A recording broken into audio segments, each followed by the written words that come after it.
ellos, ya estamos viendo que es como en clínica vamos a poder o descartar diagnóstico o confirmarlo, jóvenes. Y hay una tercera prueba, que es esta que tiene la tabla inferior de su pantalla al final, que es la capacidad funcional residual. La importancia de esta capacidad la habíamos comentado, jóvenes, cuando vimos precisamente los volúmenes y capacidades. Y yo les decía, vean la figura de la espirometría y vean que abarca la capacidad funcional residual o residual funcional, está abarcando el volumen de reserva inspiratorio. Ahí dice inspiratorio, perdón, pero es expiratorio, ¿verdad? Hay que corregir ahí, BRE, y el volumen residual. Y si vemos, hasta ahí, jóvenes, es donde llega la expiración de la respiración basal o tranquila. Y entonces dijimos, ¿cuál es la importancia de la capacidad funcional residual? Pues que ese aire de la capacidad funcional residual es el aire sobre el cual se realiza la hematosis la mayor parte de nuestra vida. ¿Por qué? Porque la mayor parte de nuestra vida no tenemos respiración agitada forzada, es basal. Y entonces por eso también hay que medirla y vean cómo se comporta, jóvenes, esta capacidad funcional residual. Y nuevamente observamos que el comportamiento es antagónico, contrario, ¿verdad? Mientras que en el asma, que forma parte de la CEPOC, enfisema, bronquitis crónica, la capacidad funcional residual aumenta. Fíjense, uno diría, ah, pues qué bueno que aumente, así voy a tener más aire para mi hematosis. No, jóvenes, no, no es eso. O sea, sí aumenta. Y esa capacidad funcional residual aumentada en la CEPOC, ¿qué es lo que le provoca al paciente? Un dato clínico que ustedes lo van a poder ver así a simple vista o cuando estén explorando a sus pacientes, sobre todo los que tienen enfisema crónico. El tórax, jóvenes, como la capacidad funcional residual está aumentando. ¿Debido a qué? Debido a que a ellos, los que tienen EPOC, les cuesta mucho trabajo expirar. Ese es su principal problema. La inspiración, no tanto la expiración y entonces les va aumentando el volumen residual, el volumen de reserva expiratorio, el residual, y entonces ellos van ensanchando su tórax. Adoptan una configuración que en clínica se le dice el tórax en tonel, parece como un barril, esta parte de eso, del tórax de los pacientes, en hiper expansión, el tórax, fíjense. Entonces, a eso, esta capacidad funcional residual aumentada, ¿verdad? Eso genera. Vean cómo en la fibrosis, pues es al contrario, ¿verdad? Así como disminuye la BEF, pues va a disminuir la capacidad funcional residual. Prácticamente vean cómo son contrarias, pero esto, ¿verdad? Se lo van a llevar a dónde? Pues al resto de su carrera, ¿verdad? Al año que entra lo van a ocupar, quizá, no recuerdo muy bien si este tema lo tengan en fisiopatología, a lo mejor sí, porque es muy común, ¿verdad? Estas alteraciones en lo que son las patologías pulmonares. Y si no, pues esperan a cuarto año, pero ya no van a llegar, ¿verdad? Con la cara esa que dice uno del WAT, de qué es el BEF1, qué es la CBF y qué es la capacidad funcional residual. Bueno, antes de pasar a este penúltimo tema, nos toca que es el de las tasas de ventilación, que es muy breve, y jóvenes, con el cual cerramos. Este es el último tema del capítulo 1, que son las zonas de West, ¿sí? Entonces, antes de entrar a estos temas, si tienen algún comentario, pregunta, ¿verdad? O duda que quieran exponer antes de seguir adelante. Sí, doctora, yo tengo una pregunta. Ok, si en las enfermedades obstructivas lo que Sí. es la capacidad funcional residual aumenta, ¿qué pasaría en el caso de la fibrosis cuando la capacidad funcional disminuye? O sea, ¿por qué pasa eso? Porque se relaciona esta capacidad funcional, Mónica, ¿verdad? Y qué bueno que hagas la pregunta, con los volúmenes que constituyen a la capacidad funcional residual. Entonces, nuevamente, ¿verdad? Aquí tenemos la gráfica de la espirometría y vemos que capacidad residual funcional abarca el volumen de reserva inspiratoria y el residual. ¿Y qué es lo que comentamos o les decía yo hace un rato? Que en estas enfermedades, como ven, ¿verdad? En los dos grupos, o sea, tanto en las EPOC, pero también en la fibrosis, hay problema para la expiración. Y como no pueden expirar bien, ¿verdad? Entonces eso les va aumentando. En el caso de las EPOC, ¿verdad? Fíjense cómo hay predominio de que está reducida el volumen expiratorio forzado.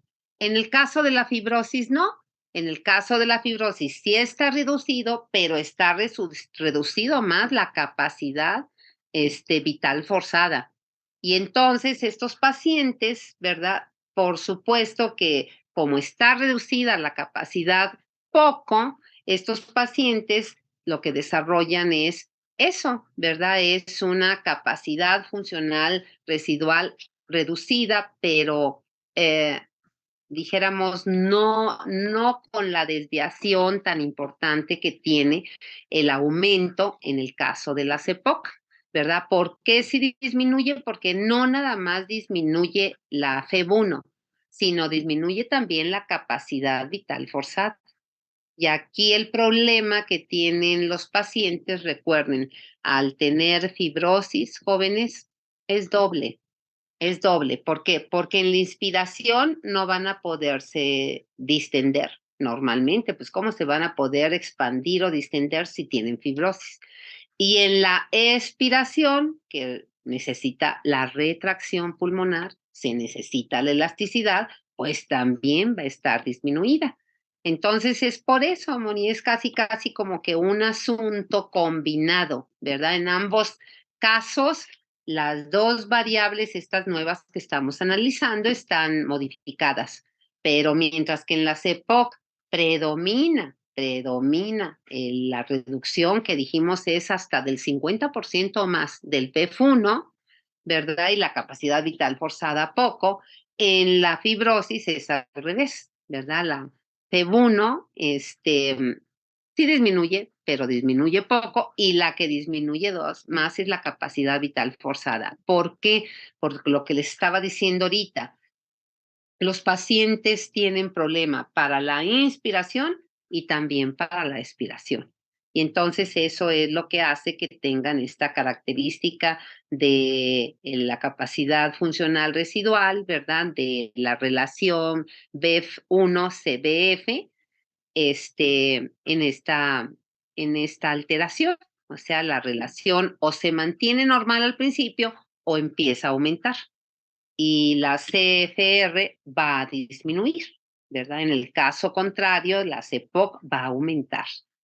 Y esas son las que les digo que desarrollan esa hiperexpansión de la caja torácica. Entonces, son los pacientes inclusive que tienen una respiración que cuando uno la identifica por primera vez ya uno la puede identificar muy bien en otros pacientes. Es una respiración en donde estamos viendo, ¿verdad? Esa hiperdistensión del tórax y ocasionada, ¿verdad? Por esa dificultad respiratoria. A los pacientes les cuesta mucho trabajo expirar. No sé si contesté tu pregunta, Moni. Ah, sí, doctora, muchas gracias. Gracias. ¿Alguien más, jóvenes? Bueno, vamos a terminar. Ahora son estas variables que van a tener que tomarse en cuenta para nuestro siguiente capítulo. Estas variables que estamos viendo ahorita. El siguiente capítulo es la segunda etapa del proceso de la respiración, que va a ser el intercambio gaseoso a nivel pulmonar, que llamamos hematosis. Entonces, ¿cuáles son esas variables? Estas, las que están en el tema 1425, que se refieren a las tasas de ventilación. Y tenemos la ventilación o volumen respiratorio por minuto. Ese es el primero. Y ahí está el cuadrito de diálogo chico. Y bueno, ahí nos está diciendo, ¿verdad? Su fórmula, que volumen respiratorio por minuto es la cantidad total de aire que entra y sale de nuestros pulmones cada minuto. Para medirlo, pues tenemos que multiplicar la frecuencia respiratoria por el volumen corriente o volumen tidal. Y entonces, la frecuencia respiratoria habitualmente que vamos a manejar es el valor mínimo 12, es el rango, y máximo 20. Por lo tanto, el valor promedio es 16 más menos 4 por minuto. Aquí vamos a tomar el valor mínimo, el 12.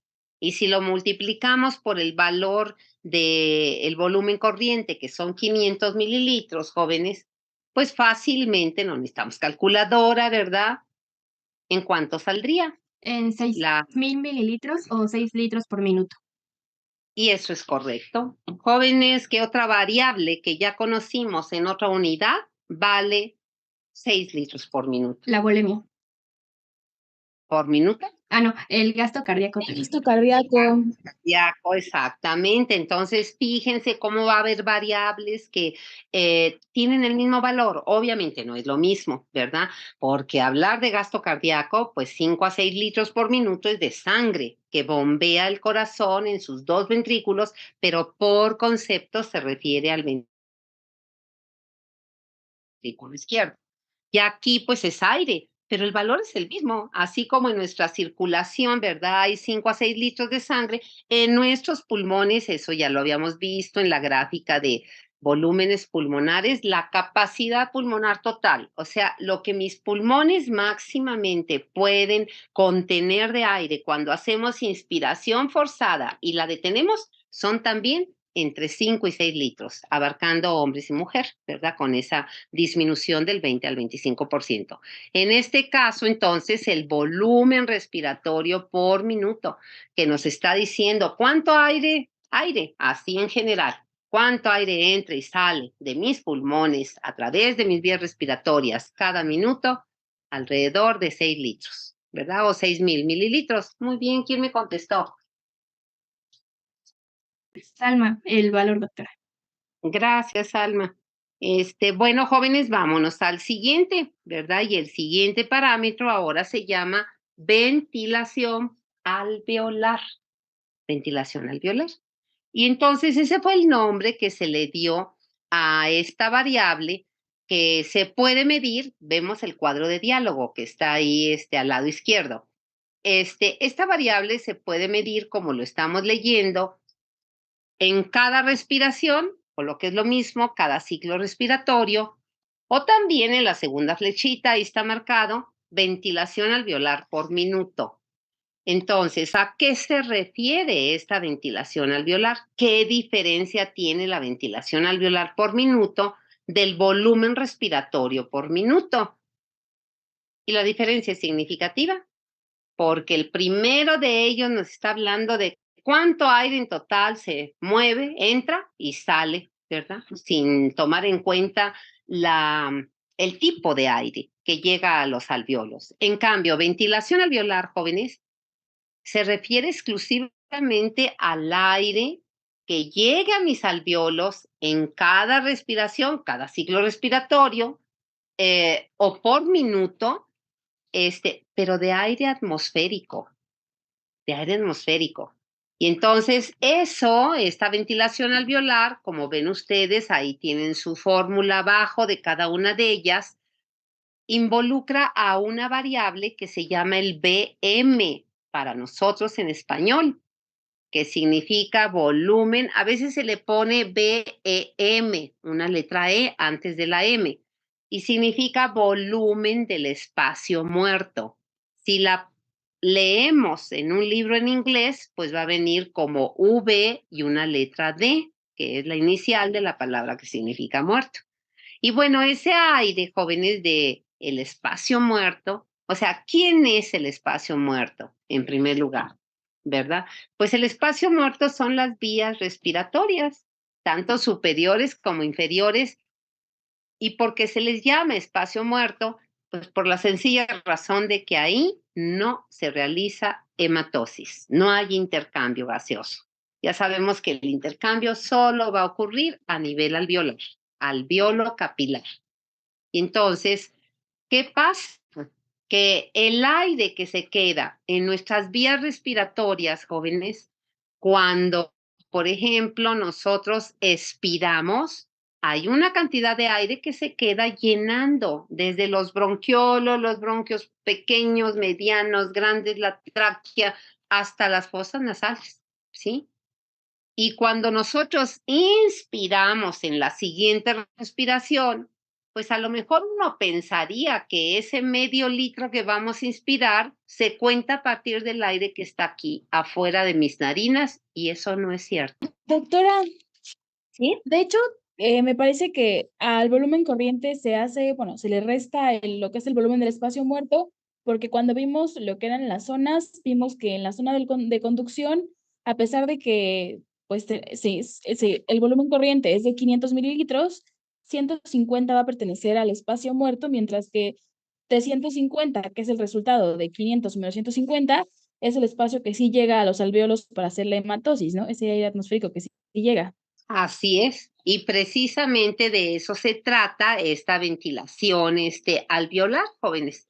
Se trata, ¿verdad?, de que si hablamos de ventilación alveolar es volumen de aire atmosférico. Algunas veces los libros dicen aire fresco. Bueno, pues estará fresco cuando el día esté lluvioso y templado, pero cuando está caliente, pues el aire va a estar no fresco, va a estar caliente. Por eso se prefiere decir atmosférico. Entonces, para que tengamos una idea, hagan de cuenta que detenemos la respiración. Y si iniciamos un ciclo respiratorio, claro, como siempre, con la inspiración, el primer aire que va a llegar a las alvéolos no es el que está aquí afuera de mis fosas nasales, no. El primero que va a llegar es el que está ahí, el que se quedó en los bronquiolos, terminales respiratorios, los bronquios pequeños, medianos, grandes, los bronquios principales, la tráquea. Y eso, toda esa zona, como se denomina espacio muerto, el aire que está ahí, pues se le llama volumen del espacio muerto. Y tiene ese valor, como ahorita lo escuchamos con Mónica. Y por eso es que si decimos cuál es el valor de la ventilación alveolar en cada ciclo respiratorio, o lo que es lo mismo, en cada respiración, pues esa tenemos su fórmula. Volumen corriente se le tiene que restar el volumen del espacio muerto, que se puede poner como BM o BEM, ¿sí? Y son 500 mililitros menos 350, perdón, menos 150 del espacio muerto. Ese espacio muerto, jóvenes, se denomina fisiológico porque es normal, es normal. En ocasiones hay un espacio muerto que se denomina patológico. Y eso es debido a que hay alguna patología pulmonar, como por ejemplo cuando hay un colapso pulmonar. Pues entonces esa zona que está colapsada es un espacio muerto patológico. ¿Por qué espacio muerto? ¿Por qué patológico? Pues porque el colapso fue debido a algún motivo. No sabemos la herida, no sabemos espontáneo, pero se colapsó un lóbulo. Entonces ahí hay más espacio muerto. ¿Sí? Fíjense cómo se calcula por minuto. Vea en cada respiración, que es lo que nos salió acá arriba, que son los 350, pues lo multiplicamos por las 12 respiraciones por minuto, que es el valor mínimo. Entonces al rato, ¿verdad? Pues hacen su operación y ya responden ahí en su guía, pues en su guía está esto.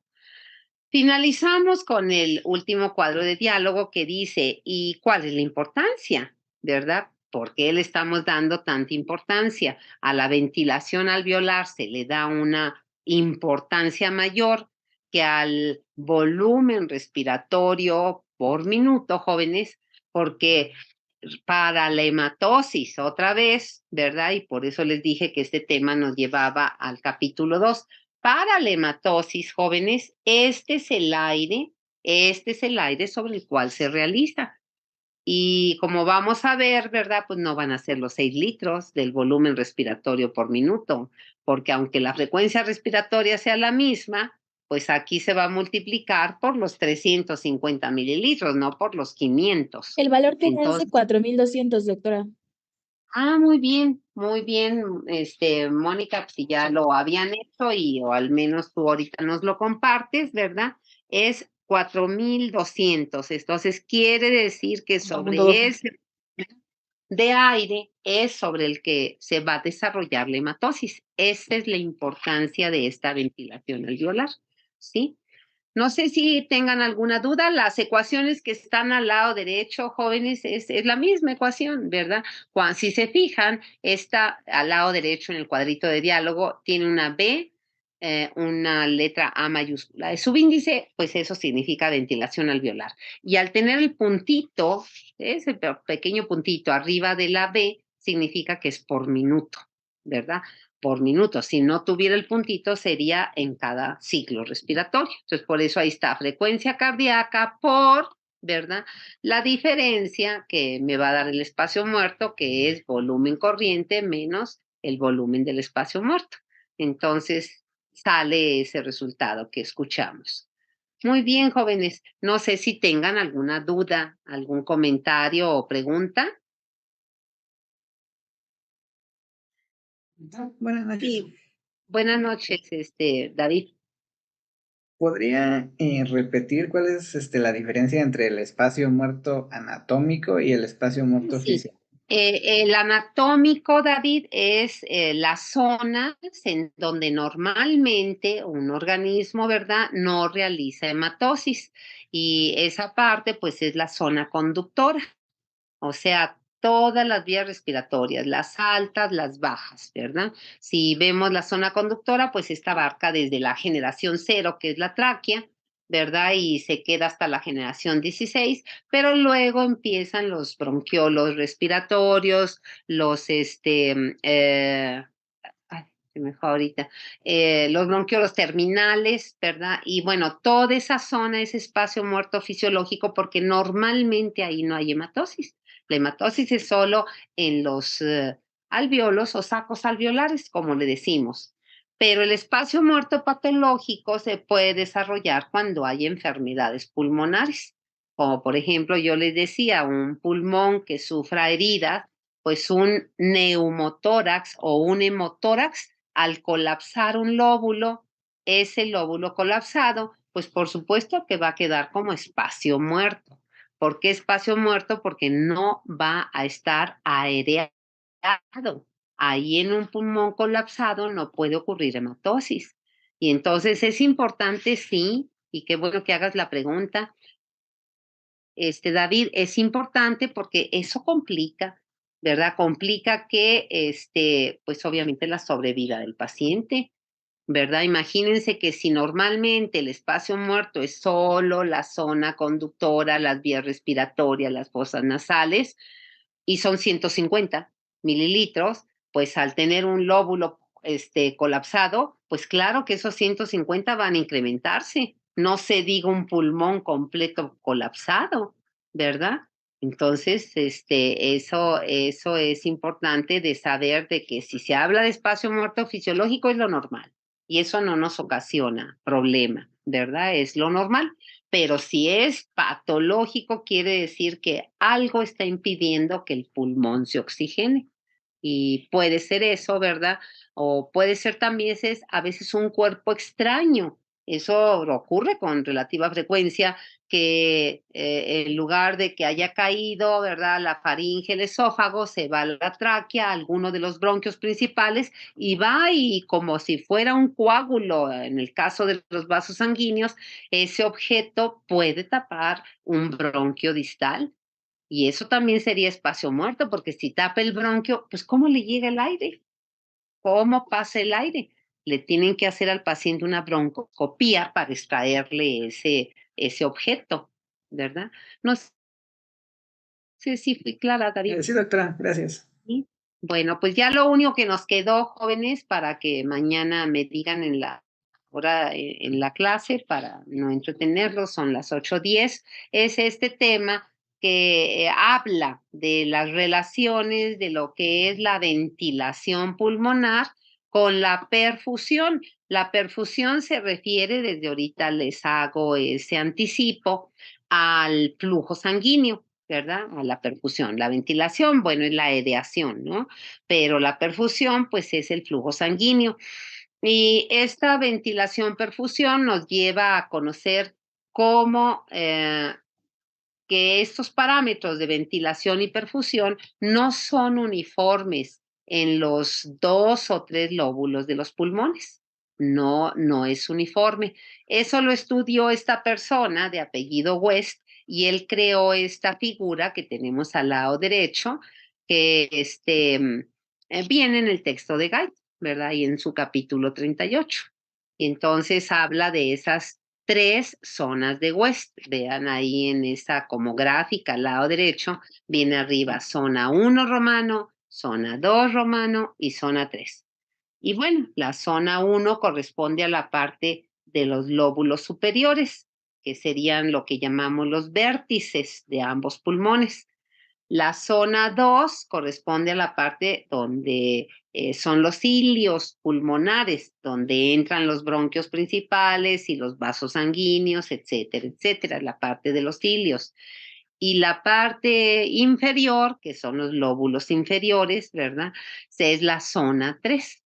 Y entonces mañana, ¿verdad? Pues les digo, para ya no entretenernos, vamos a ver que el flujo sanguíneo y la aireación no son uniformes en las 3 zonas, ¿verdad? Y eso hace que algunas, no que algunas, sino que las enfermedades que afecten determinada área, pues puedan ser más graves o menos graves, ¿sí? Pero lo vemos mañana para no partir el tema.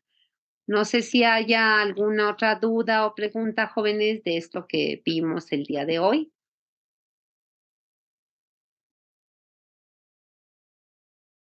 ¿No?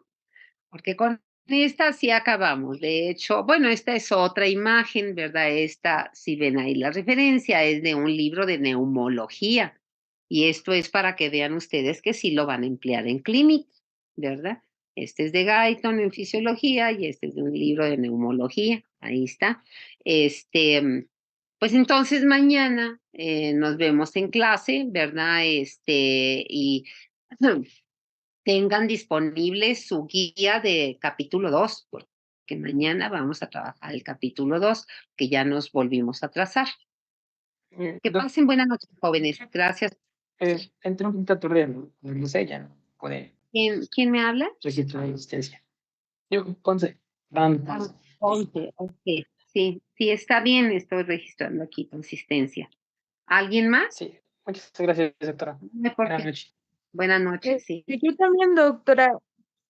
¿Me das, Buenas noches. sí, me das tu apellido? Jenny, de verdad ya se me encendió tu recuadro. Qué bueno que pudiste entrar, Jenny. Muy bien. Entonces, Sí, tenía mal internet. sí, me avisó Gaby. Entonces, ya estoy aquí también registrando tu asistencia. ¿Alguien más, jóvenes, que haya entrado después? Bueno, pues nos vemos mañana. Acuérdense su guía, ¿verdad? Y y el tema. Mañana terminamos ya nada más zonas de West y nos vamos al capítulo 2. Por eso necesito que lleven su guía del capítulo 2. Hasta mañana, jóvenes. Hasta mañana. Luego. Sí.